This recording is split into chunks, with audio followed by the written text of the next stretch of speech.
Alright, yeah, welcome back to some more Magic Duels with our Jace Control subscriber deck. Remember, if you do want to have your decks showcased in a future episode, then you can send me your lists via the email in the description below. I'm always happy to see what lists you guys have got. It's a lot of fun, and if I don't play it on the channel, I will probably play it live on a stream instead, and your deck will be showcased on the VODs. Either way though, if you're interested in sending a deck, then that is the way to do it.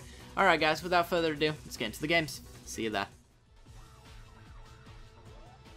Okay, we're in, and we're on the play. We've got a turn 2 counter into a turn 3 counter into a turn 4 counter into a turn 5 win condition, so you can't get much better than this, to be honest. We've got the turn 3 counter for the Liliana Planeswalker that he might end up playing as well, so as long as he makes no 1-drops here, it's a good chance that we have an empty board for a couple of turns, and I just want to make sure that we draw counters all the way there, so let's play our islands.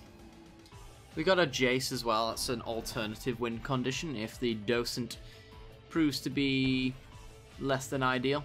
No, it's black-white, eh? It actually passes the turn. Alright, well, we get another counter. It's really nice to see.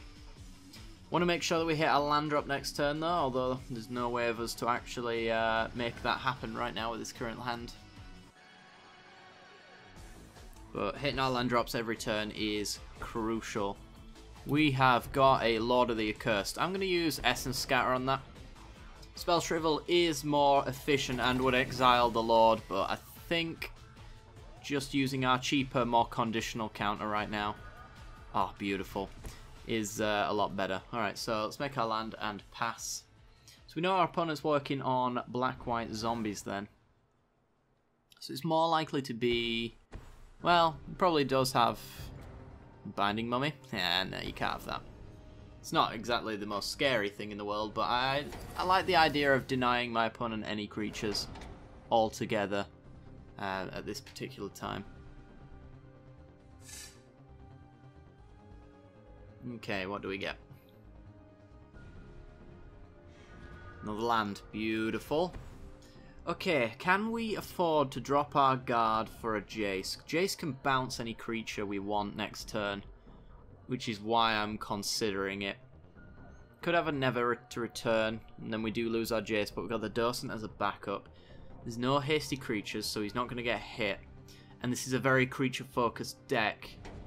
And honestly, you could have Cemetery Recruitment to get back Lord of the Curse, but then we just counter the Lord on the way back down. I think this is going to be fine. I'm not sure he could play anything that I'll be too upset about, so this seems like the time for this. Okay, so let's tick up Scry 1 and draw.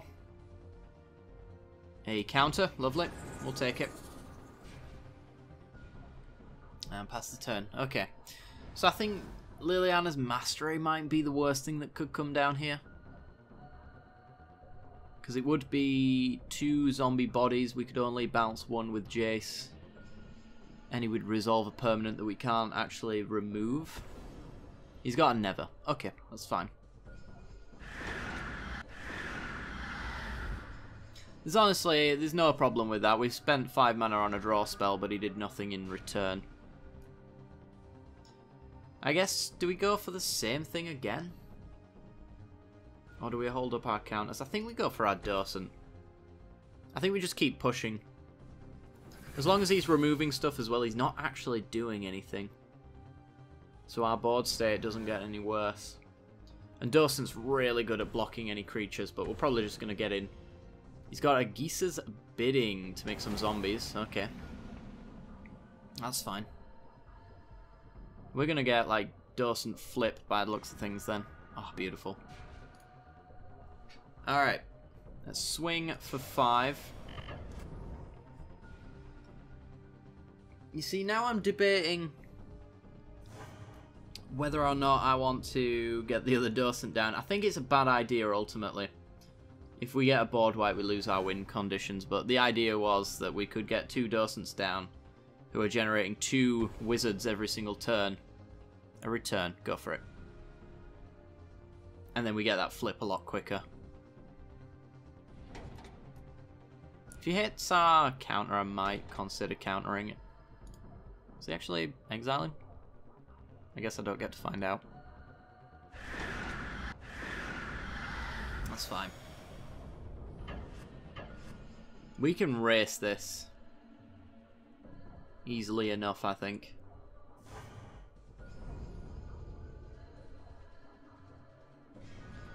Oh my god, more counters. Oh dear. Right, well, if we go Dawson then. Swing in, take him to 10. We go down to 10. Then we take him to 5. He takes us to 4, and then we kill him. So we just have to counter removal spells and anything that adds any more power to the board. And we've got this. As we counter as well, we get chump blocks, so it's also not too bad. Okay, swinging in.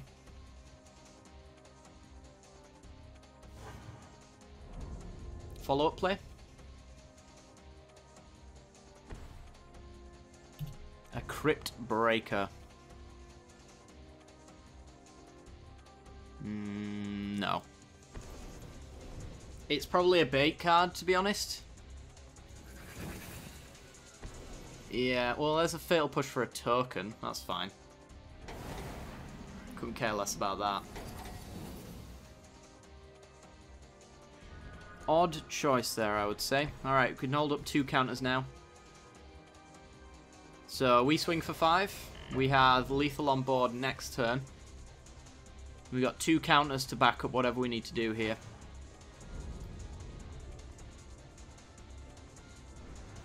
So really, it's only anything that would immediately kill us or stop us from killing him that we have to counter here. This does not immediately kill us.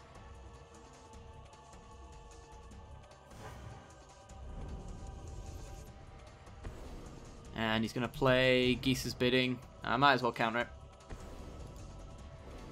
Get that 1-1.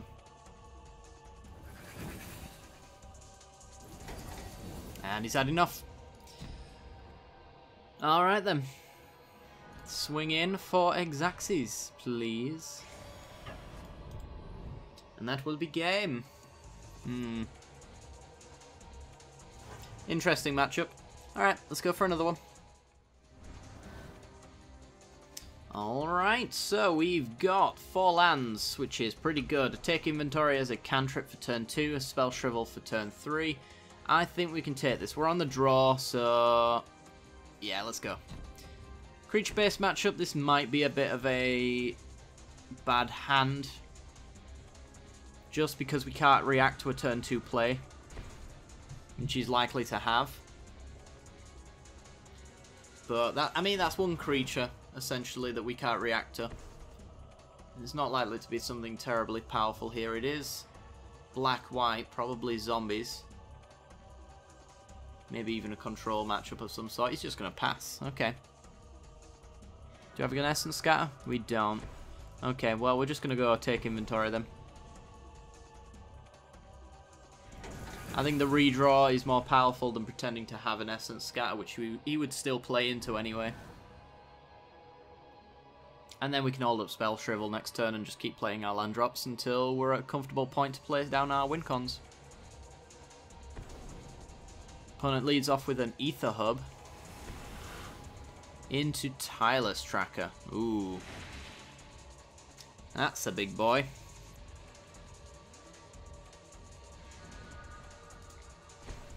Okay, land and pass.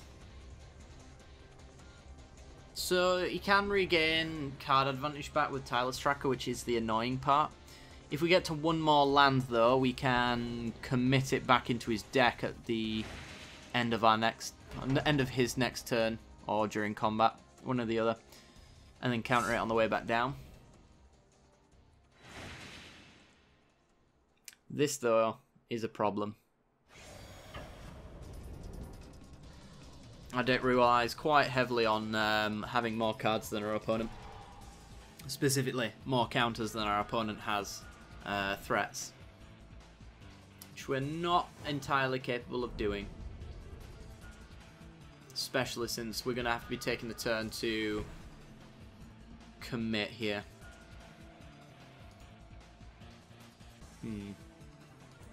Alright, well, pass.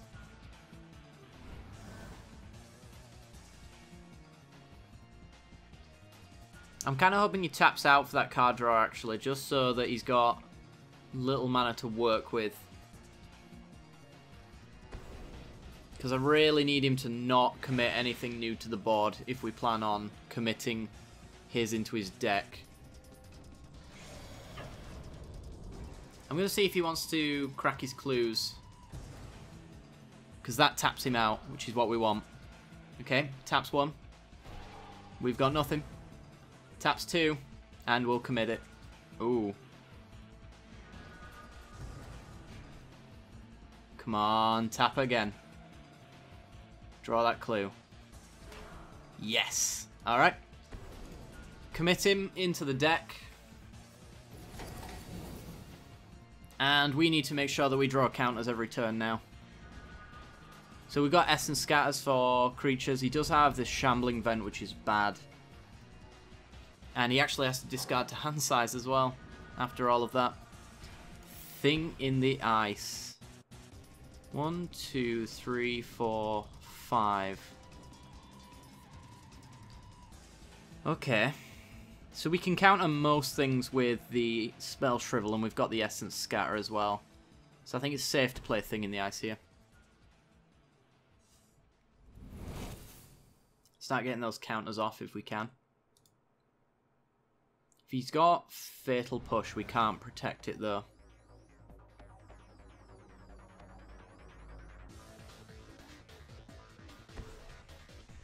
Tireless Tracker. Essence Scatter. Get rid of that card advantage. We need to regain ours as well at the same time. Has he got... Oh, big Nissa. Oh, creature Nissa, should I say. That's bad. He has made his land drop this turn, so... Maybe Jace to bounce it if we can? No.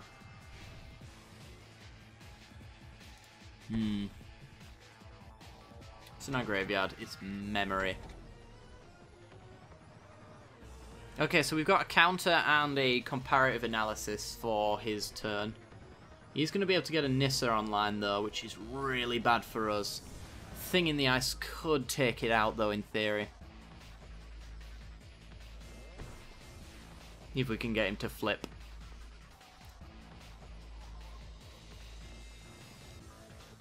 Okay. Declaration in Stone with the mana backup. Alright, so we are going to have to comparative analysis. She's going to do nothing for us, of course. Because we needed that surge cost. So that was actually a mistake. We get a backup Thing in the Ice. Alright. Last 2 bits of mana we can actually use to draw an extra card. Yeah, I don't know why I thought that was a good idea.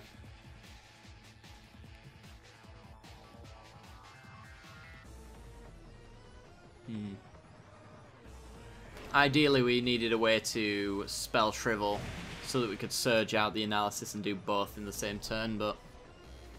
So he's going to make a 4/4. Interesting choice.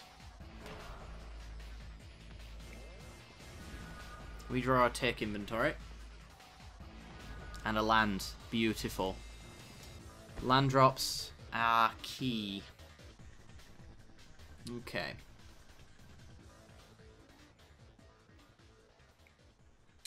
So we've got Thing in the Ice with a Take Inventory into a Spell Shrivel backup. That's the thing. We're not quite on Spell Shrivel plus comparative analysis. But have we got one in the graveyard already? We do, so this is a draw 2. Nice. We could actually get ourselves a hard counter here, which would be ideal. Currently, Spell Shrivel's getting worse as we go on. Now there's our land drops. That's not awful.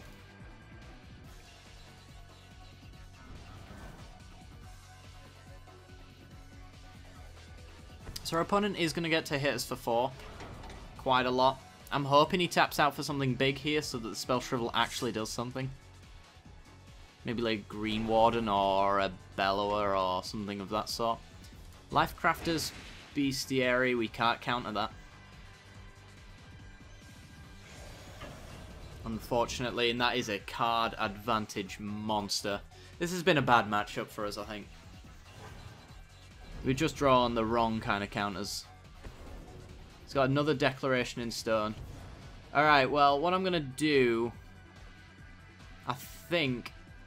Actually, no, we're not going to do that. I was thinking of Spell Shriveling to tap him out, but instead, I'll just let him play, because we know he's got something he can cast, and we can counter it.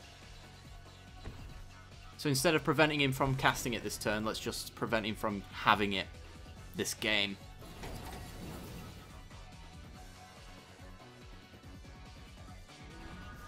Pull from Tomorrow is really nice. Okay, can we... We can Dawson. Don't like the idea of that, though. I think we're going to lead off with a take inventory, draw 3 cards.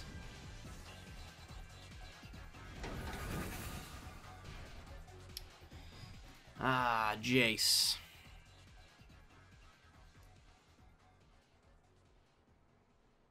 So we can Surge Comparative Analysis to draw 2. Look for a counter spell. Yeah, let's do that. Draw 2. And there's our counter. Okay. We're in a real tough spot, though. That I really don't know if we're going to be able to come out from. Just get rid of an island.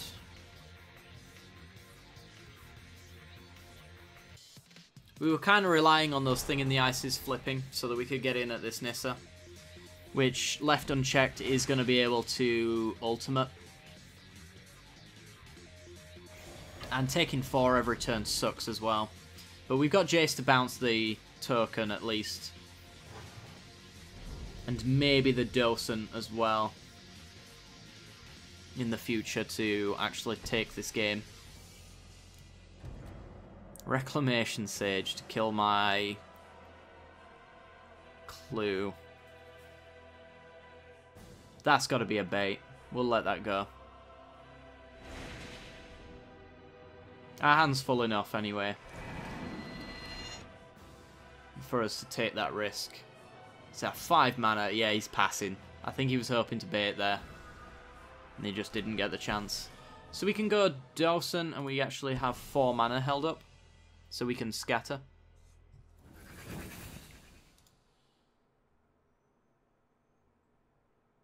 Could also take inventory, telling time, get 2 wizards. But we can do that next turn instead and actually flip the Dawson and maybe get some super hits in. And take care of the Nissa then. So I'm just going to hold up the scatter to keep Dawson alive, I think. Swings for 4. We're going to have to let that go. We'll be able to block it next turn. Just not right now.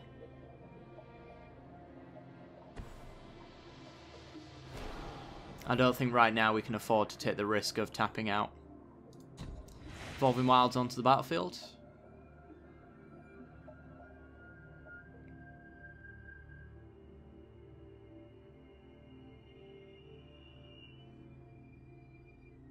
Come on, give me a land on my next draw. In fact, let's telling time right now.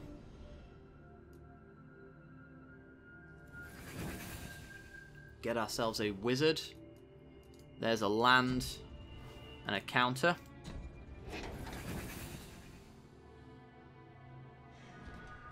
Which is pretty good. So we could Dawson.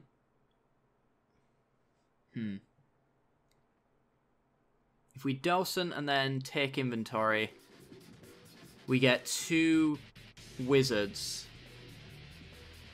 One of them flips, one Docent flips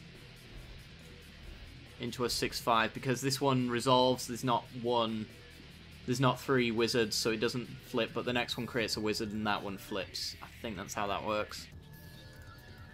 I think that's the way we're going to have to go though, because we need blockers. So we can go take inventory. And like, if we counter next turn as well, then the other docent flips anyway.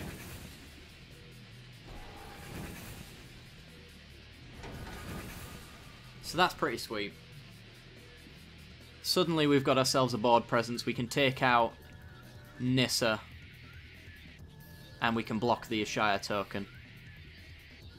So in the event of Blessed Alliance being a thing, I'm going to attack like this.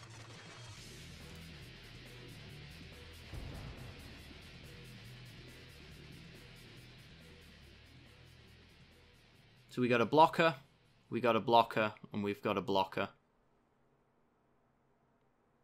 And in theory, we've just killed Nissa.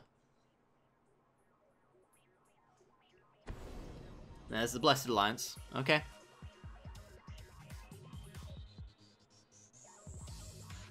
So he's going to gain 4 life, make us sack a creature.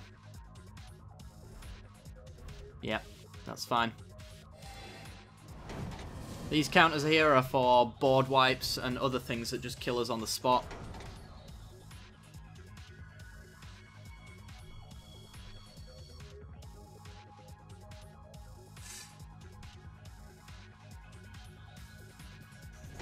Okay, pass the turn. So honestly, what I think is, if it's not a board wipe, then we don't really have to worry about it, because we're going to be generating so many wizard tokens anyway that it's just not going to matter. Okay, he wants to get in. Must be board wipe time then, so let's block, trade. He's going to go for a planar outburst, I would guess.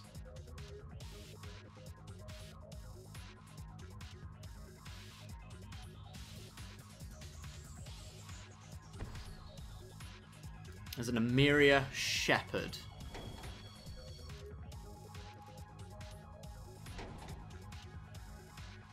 It's got Languish open. You know what? In the case of a Languish, though, we get 2 wizards. This becomes a 6/5 anyway, so it survives the Languish. I'm going to Essence Scatter. At least we have a docent, a final iteration on the board in the event of a board wipe. Excuse me.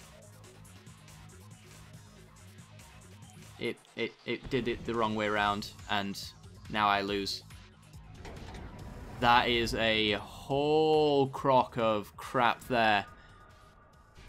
So because the flipped docent went last, it created the third one, which meant that the unflipped docent didn't trigger. So that's Magic Duels screwing me over there. Not too pleased about that. But that being said, the game is by no means over, because we do have 5, 6, 7, 8, 9. Yeah, we've got 2 counters open with a Jace on board. And 1/3 blocks a 2/3. Start ticking up, gaining card advantage. Take the Essence Scatter, sure. It's a 1 mana counter spell.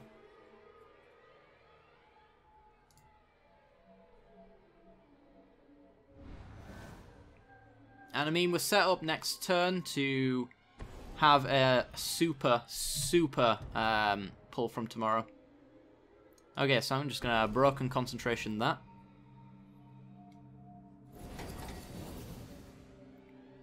Let's loot. Drop the land.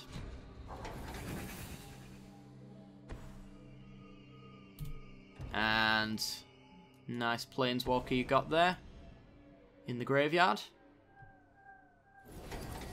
Here's hoping this isn't a 5 mana nasty thing that we can't deal with. If it's a creature though, Jace gets it. Get rid of that land.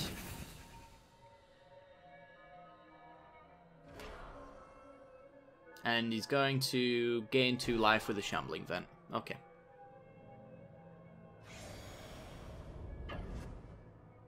He attacks. I block. As long as that's not a pump spell, which I highly doubt that it is. Yeah, we've got no troubles. Okay. That's a Crush of Tentacles. We also have a Memory in the graveyard, but there's no way in hell I'm going to allow him to have 7 cards in his hand again. There's just not any point in doing anything of that sort. Okay, it's just a pass here. Don't need to Crush. I'm gonna essentially just Ultimate Jace. And that's gonna be our win. We'll pull for whatever else we need at the end step. We know he's got one card that isn't a 1 mana green or black spell, so one of them's not a Fatal Push. He has a Green Warden. We have an Essence Scatter.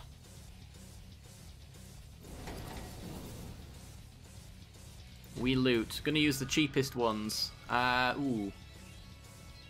Gonna use the cheapest ones essentially so that we can pull for maximum value. You can get rid of... Honestly, I think at this stage, maybe Crush of Tentacles. I think we've got enough control that I'll never need to use that.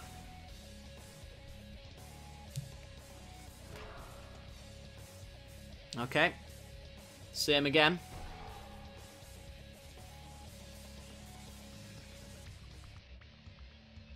It's worth it for him to do this.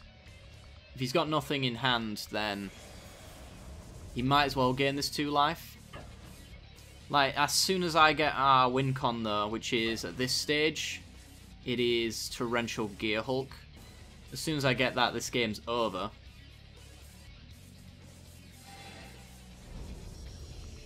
And he's going to pass. We are going to pull from Tomorrow X9. Search for the Gearhulk. We find it. Let's dump an island.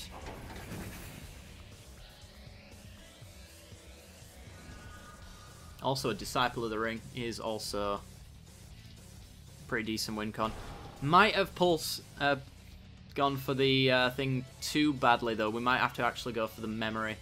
Okay, I'll take the counter. Yeah, the memory in our graveyard's going to stop us from being milled out here. So it's probably Flashing Gearhulk, kill Shambling Vent. Next turn, Ultimate Jace.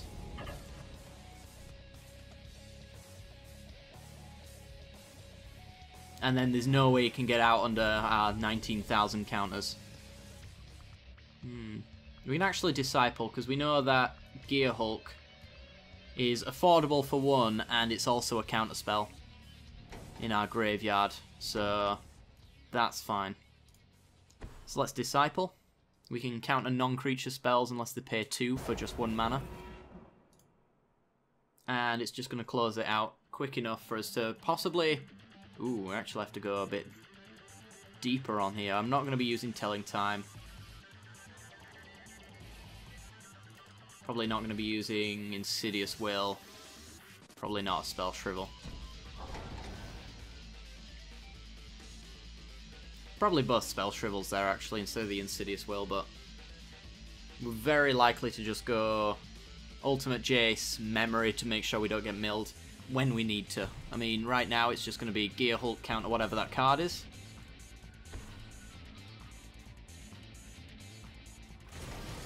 We'll get rid of a Broken Concentration. Yes, on that.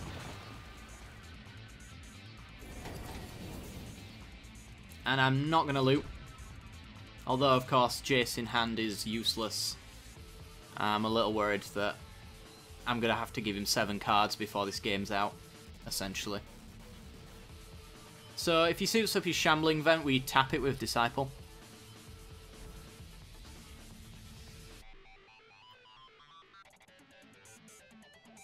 Disciple's really useful with the memory as well, because we can actually get rid of useless cards in here. Like, I'll never need to pull again, so we could get rid of that. Crush Tentacles, probably not going to need that, so we can exile that. We can only do exile instants and sorceries, but... Ooh, he has a return.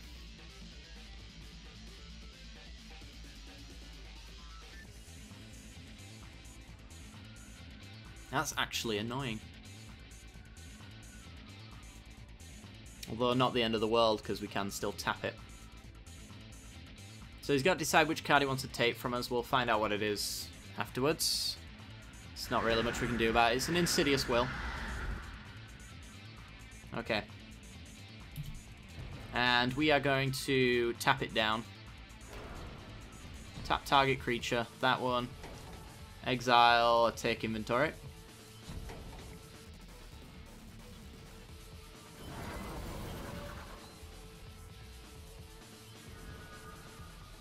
Okay. Make our land drop. Ultimate Jace.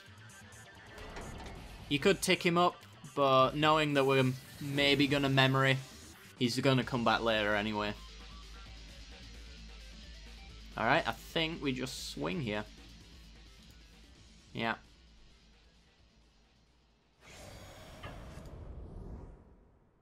If he wants to suit up his Shambling Vent, he'll lose it. I'm not going to start exiling stuff with Disciple of the Ring just yet. Because I want to be able to use it to tap down his creatures consistently.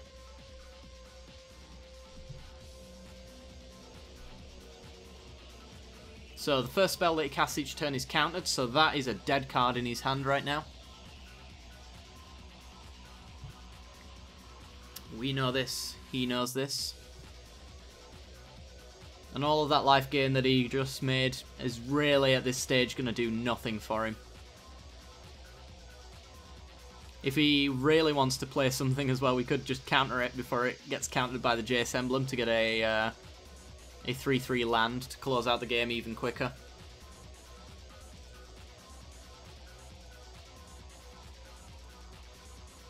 So I think at this stage his only hope is to get to the point where we need to memory, but I really don't think we do at all.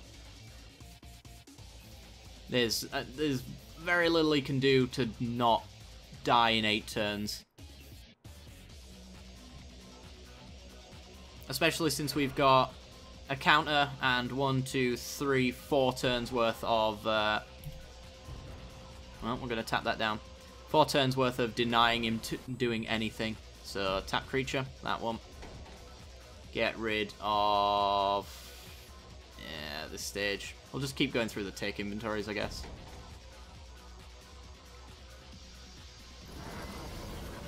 I might commit that.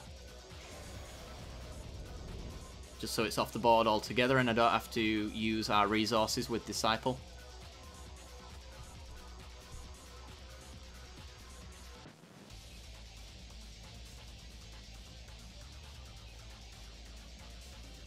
I think our opponent is slow rolling us because he's a little salty that everything he's done this game has been denied. So don't know why he would suit up a Shambling Vent and then, yeah, here we go. Alright. Goodbye, zombie token. I think we all knew that one was coming.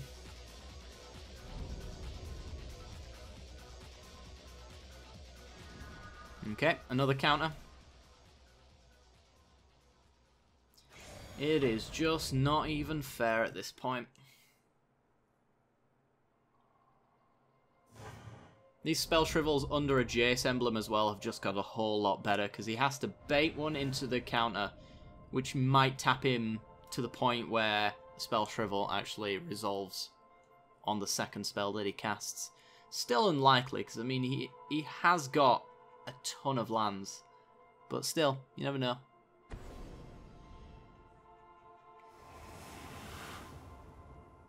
And Ulamog would be still kind of incredibly effective here.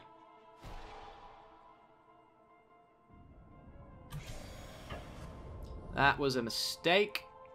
Actually.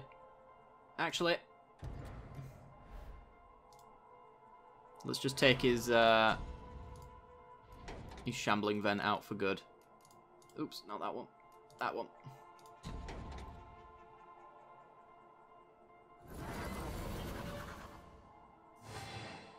Excuse me. Huh. Alright, well, we still have lethal. We have 9, 10, 11 with the Disciple's ability. He hasn't cast a spell, so he cannot do anything here.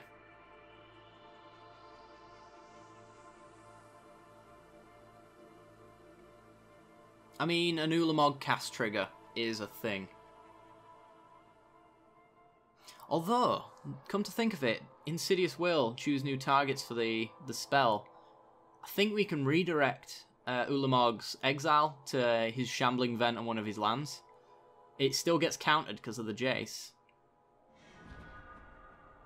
Okay, alright, land. Not that we need to swing.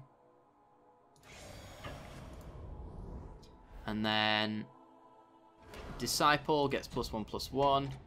Doesn't matter. Exile that. Disciple gets +1/+1. Doesn't matter. So 5, 6, 7, 8, 9, 10, 11. That's exact amount of damage. And that's game. Well, that was probably not very fun for our opponent in the slightest, but I had a lot of fun and I hope you guys did too. If you did, then be sure to like and subscribe, and don't forget to hit that little bell icon as well. Right next to subscription, if you want to see more matches with this deck, then on Patreon, I do offer for $1 a month. You can get access to an extra video for every Magic deck that I play as well, and you can watch all of the past and present matches as well for that subscription. It's a great way to support the channel, but it is of course completely optional. Alright guys, I do hope you've enjoyed, and I will see you next time. Bye bye.